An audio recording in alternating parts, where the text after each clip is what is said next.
Você pode dizer assim: eu nunca tinha pensado nisso, mas isso explica exatamente o que eu tenho sentido agora. Você já percebeu um símbolo que sumiu dos carros e quase ninguém percebeu? É aquele peixe simples que sempre vinha atrás dos carros, dos para-choques, dos para-brisas dos carros antigos. Dois arcos que se cruzam, sem nome, sem texto e sem denominação.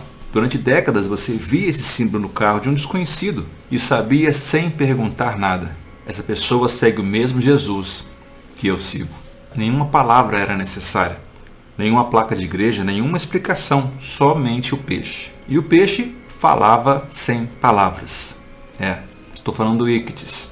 O Íctides tem quase 2000 anos e, curiosamente, ele não nasceu cristão. O peixe já existia nas culturas pagãs, ligado à fertilidade, divindades e ciclos da vida. Os cristãos não inventaram o símbolo, eles fizeram algo mais poderoso. Eles ressignificaram este símbolo.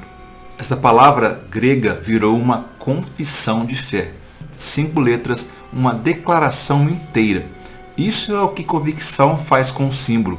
Muda para sempre o que ele representa. De sinal secreto à identidade pública. Nos primeiros séculos, durante as perseguições do Império Romano, o peixe era um sinal discreto entre cristãos. Não era decoração, não era marketing, era a identificação entre irmãos. Nem a cruz era símbolo naquela época, mas o peixe atravessou séculos até assumir desta cultura. E então ele voltou. Em 1973, quando o peixe ressurgiu, estudantes da União Evangélica da Universidade de Queensland foram ao Aquarius Festival em Nimby, no meio da contracultura hippie. E eles levaram o peixe. O adesivo de para-choque nasceu ali. De Sydney ele foi para a Ásia, com estudantes universitários, e dali se espalhou pelo mundo inteiro. Sem dono, sem instituição, sem denominação. O símbolo pertencia a quem cria. Assembleia Batista, Metodista, Presbiteriana, não importava, o peixe era maior do que qualquer placa. E isso criava algo raro. A sensação de que a tribo era maior do que a instituição. As igrejas cresceram. Então, o que aconteceu? No Brasil, os evangélicos da época eram cerca de 5% da população em 1970. Em 2022, passaram de 26%. As igrejas construíram algo tão forte que algo mudou. O cristão já não queria apenas dizer, eu sigo Jesus. Ele queria dizer, eu pertenço a esse lugar onde eu fui transformado. O peixe começou a dar lugar às logos das igrejas. Não foi fragmentação, foi o oposto. Foi a prova de que as igrejas construíram um pertencimento real. E a pandemia acelerou tudo isso.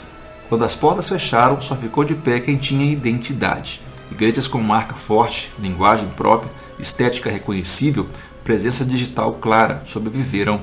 Quem não tinha isso, infelizmente, desapareceu. O investimento em marca deixou de ser estética e virou sobrevivência, porque a marca sustentou o pertencimento quando o tempo físico sumiu. Do peixe às logos de hoje, a lógica é a mesma. Símbolo como convicção cria tribo, cria pertencimento àquele lugar. E pertencimento cria pessoas que carregam a marca porque querem. E quando tentaram parodiar o peixe com Darwin, o T-Rex e sátiras, isso só confirmou uma coisa: ninguém perde tempo atacando o símbolo fraco. Só se ataca o que tem peso real.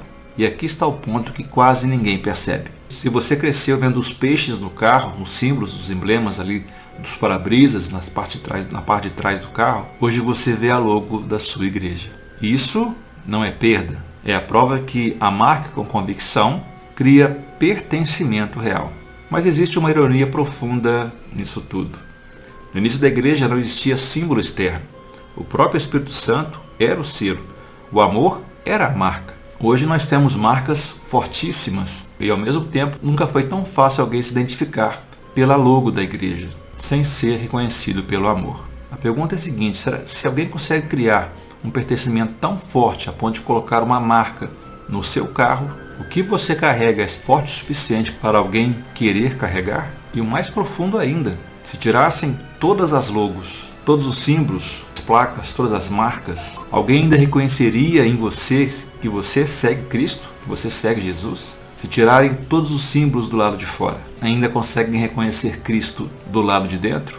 Pense nisso. E quando você ouve isso, ocorre um clique mental, dá um estalo, um gatilho dispara na sua mente. Você pode dizer assim: eu nunca tinha pensado nisso, mas isso explica exatamente o que eu tenho sentido agora. No passado, esse símbolo significava que a pessoa seguia Jesus.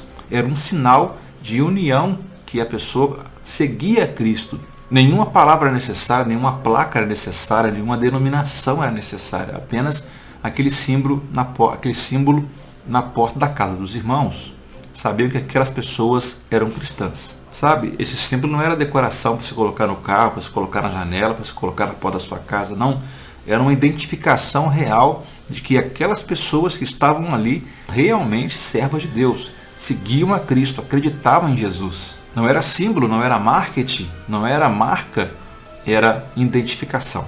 Essa marca sumiu durante muitos anos e só voltou nos anos 70, onde os cristãos novamente adotaram esse símbolo como marca de identificação, marca que pode dizer, eu sigo a mesma tribo que você. Sabe, uma logo, uma marca sem dono, sem patente, sem instituição, nada que identifica a denominação A ou a denominação B.